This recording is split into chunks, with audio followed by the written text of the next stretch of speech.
'Twas the week before Christmas, and all through the school, students were making toy cars and other gifts for Toys for Tots.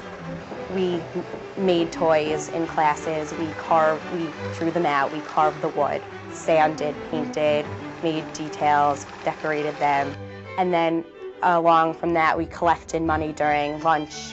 People who had spare change after they bought, they would donate it into a bucket that would buy toys. Lucille Barisi's Family and Consumer Sciences classroom was the perfect place for students to create a traditional Christmas toy, including some for victims of Hurricane Katrina. Well, we think that one of the toys that a lot of the kids grow up with is bears, and that's kind of a nice thing to have when you're growing up. I'm actually sewing the bears together after they get cut out.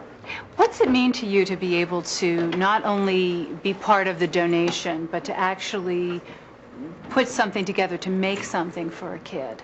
I think it's really nice to see how you can go from pieces of fabric and paint and then put it all together and make this really cute toy that someone's going to be really happy to get for the holidays. Did you have a bear when you were growing up? Yes, I did. And I actually still have a bear, and she comes everywhere with me. Toys for Tots is a nationwide program that schools and other foundations collect toys for kids of all ages who don't have the privilege to get toys on the holidays. It was actually founded in 1947 by Marines in California. Children make up, I think, 30% of the population, and 17% of those are in poverty.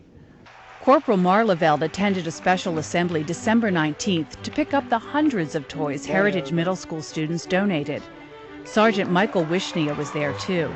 His mother teaches at Heritage, and the students dedicated their toy collection efforts to Michael's safe return from Iraq. Sometimes when you're overseas and you're in Iraq, and you're down and you don't have sleep, you kind of you're thinking, you don't think people back here really care about you. And knowing that having something dedicated for you, not just myself, but in general, of people doing this, it makes you feel good that people actually over in America do care about you and they want you to come back safely. It's a very, very uplifting.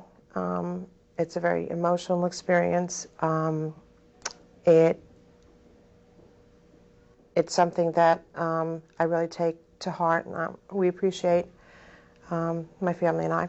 When I saw my mom show me the amount of gifts that these kids gave, I couldn't imagine. I thought it was maybe 1 or 2 carts. There's like 7 or 8 carts full of stuff, and it made me feel, I felt real good knowing that they actually cared and they gave that much. The idea that any child might go wanting at Christmas inspired students to go all out. I know the feeling when you don't get something that you want, how you feel so sad for a while, but later, you forget about it. But for this to happen every year, I think it's really sad for some kids to have to endure this every year. Some of them are really young, and I think that when we do Toys for Tots, it really gives these kids the idea of how it feels to get something that you want, have a toy to play with.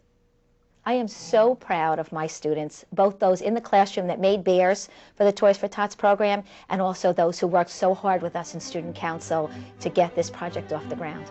We never lack for students who are interested in stepping forward and taking charge.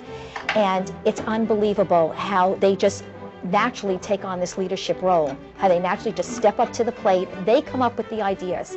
And because it's coming from them, it gives us such great hope and pride in knowing that these students someday are truly going to make a difference in this world.